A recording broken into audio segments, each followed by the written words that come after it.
Bem, vamos falar de outro tema sobre a indicação da tomografia de crânio no traumatismo crânioencefálico. Em primeiro lugar, o paciente teve uma pancada na cabeça, teve um trauma, a preocupação de todo mundo é se tem um hematoma, se tem um coágulo, alguma coisa dessa gravidade, né? Então, o primeiro sinal mais importante é a condição clínica do paciente. Se o paciente está rebaixado, não há dúvida nenhuma. Se não está Glasgow 15, você vai ter que fazer a tomografia de crânio. Então, é um exame mandatório. Eu sempre gosto de colocar que qual o raciocínio quando você vai pedir ou não a tomografia. Ver os fatores preditores, os sinais clínicos daquele paciente que vão dizer que aquela tomografia pode estar alterada ou não. Só que é um exame de uma triagem, né? Então, muitos pacientes vão ter um trauma crânioencefálico leve e vão ter uma tomografia normal. Você não pode pedir tomografia para todo mundo que teve um trauma. Então, você vai triar pelos sinais clínicos. Por isso que alguns desses sinais são óbvios, né? Como esse que eu citei em primeiro lugar. O paciente é rebaixado. Obviamente, depois de um trauma, você vai pedir uma tomografia de crânio. Se esse paciente tem alguns sinais de intoxicação, às vezes você vai ter que pedir, porque o paciente está alcoolizado, teve um traumatismo crânioencefálico importante, e às vezes você vai ter que afastar com a tomografia de crânio. Mas os sinais mais importantes, eu gosto de colocar o seguinte: muitos dos scores que existem, eu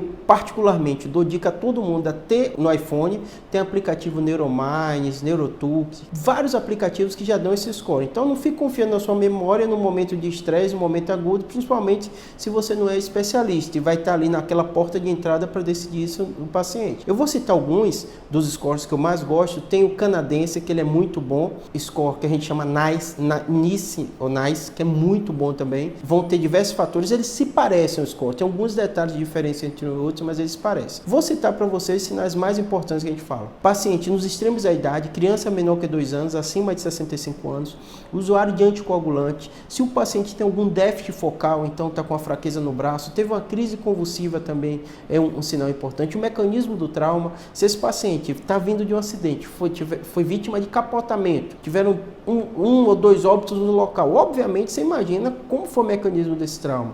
Então você vai pedir também uma tomografia. Esses são os sinais que eu considero os mais relevantes, junto com outros traumas associados. Então, para paciente que é acima da clavícula, né, tem sinal do guaxinim, tem alguns edemas na face bem importante, tem fratura exposta, você vai pedir também. Mas eu digo para você, mais importante que você ficar tentando memorizar o que eu estou falando, é você saber que existem aplicativos que te ajudam e você saber onde encontrar eles. Porque no momento que você, às vezes, está na porta de entrada, está com dúvida, eu vou pedir ou não tomografia para esse paciente, você coloca e usa esse score. Vários, se tem o canadense, se tem o NICE, se tem da World Federation de Neurocirurgia também, que é legal. Todos eles são muito parecidos. Tem um detalhe, uma diferençazinha entre um e outros, mas já tem trabalho mostrando que, comparando eles, a sensibilidade ela é alta. Então é importante que você siga algum. Não importa qual você escolha, mas siga alguns desses que eles são bem validados.